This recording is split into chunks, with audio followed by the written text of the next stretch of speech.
शेतकरी बांधवांसाठी खुशखबर. 50 शेळ्या घेण्यासाठी सरकार देणार आहे तब्बल 5 लाख ते 8 लाखांपर्यंतची सबसिडी. आणि विशेष म्हणजे आता 50 शेळ्यांपासून देखील तुम्ही स्वतःचा शेळी मेंढी पालनाचा व्यवसाय सुरू करू शकता. ही आहे मुख्यमंत्री ग्रामीण पशुधन उद्योजकता योजना, जी राज्यस्तरीय योजना असून शेळी पालन व्यवसायासाठी सुरू करण्यात आली आहे. म्हणजे सरकार तुम्हाला स्वतःचा शेळी पालनाचा व्यवसाय सुरू करण्यासाठी 50% ते 75% मदत करणार आहे. तर चला आता या योजनेचा लाभ कोण घेऊ शकतो ते समजून घेऊया. या योजनेअंतर्गत अत्यल्प भूधारक, अल्प भूधारक आणि महिला बचत गट अर्ज करू शकतात. म्हणजेच लहान शेतकऱ्यांसाठी ही एक मोठी संधी असणार आहे.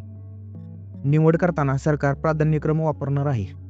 सर्वात आधी अत्यल्प भूधारक, त्यानंतर अल्प भूधारक, त्यानंतर वन हक्कधारक आणि शेवटी महिला बचत गट असा प्राधान्यक्रम दिला जाणार आहे.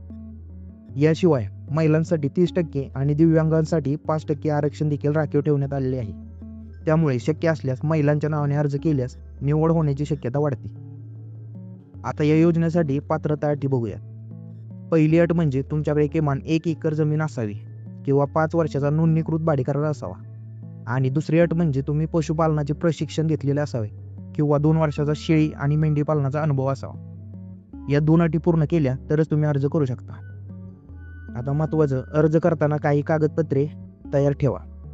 त्यामध्ये तुमचा 7/12 उतारा किंवा भाडेकरार, तसेच तुम्ही घेतलेले प्रशिक्षण किंवा अनुभव प्रमाणपत्र, दिव्यांग असाल तर UDID प्रमाणपत्र आणि महिला बचत गटासाठी सदस्यत्व प्रमाणपत्र ही डॉक्युमेंट महत्त्वाची असणार आहे. आता एक महत्त्वाची सूचना लक्षात ठेवा.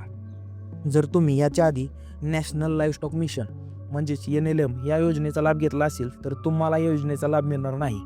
त्यामुळे तुम्ही फॉर्म भरण्याची चूक करू नका. आता बघूया या प्रकल्पाचा एकूण खर्च किती आहे. 50 शेळ्या अधिक 5 बोकड यांचा खर्च सुमारे 6,75,000 रुपयापर्यंत येतो. शेड बांधकामासाठी सुमारे 2 लाख रुपये खर्च येतो. तसेच कडबाकुटी मशीनसाठी सुमारे 30,000 रुपये, सोलार 3 किलोवॅटचे 1,32,000 रुपये असा एकूण प्रकल्प खर्च सुमारे 11,38,000 रुपये येतो. आता तुम्हाला वाटत असेल की हा खर्च जास्त आहे, पण इथेच खरा फायदा आहे. या योजनेअंतर्गत सर्वसाधारण लाभार्थ्यांना 50% म्हणजे सुमारे 5,69,000 रुपये अनुदान मिळते. तर अनुसूचित जाती जमाती लाभार्थ्यांना 75% म्हणजेच सुमारे 8,53,000 रुपयांपर्यंत अनुदान मिळते. आता महत्त्वाचं म्हणजे हे अनुदान 2 टप्प्यांमध्ये दिले जाते.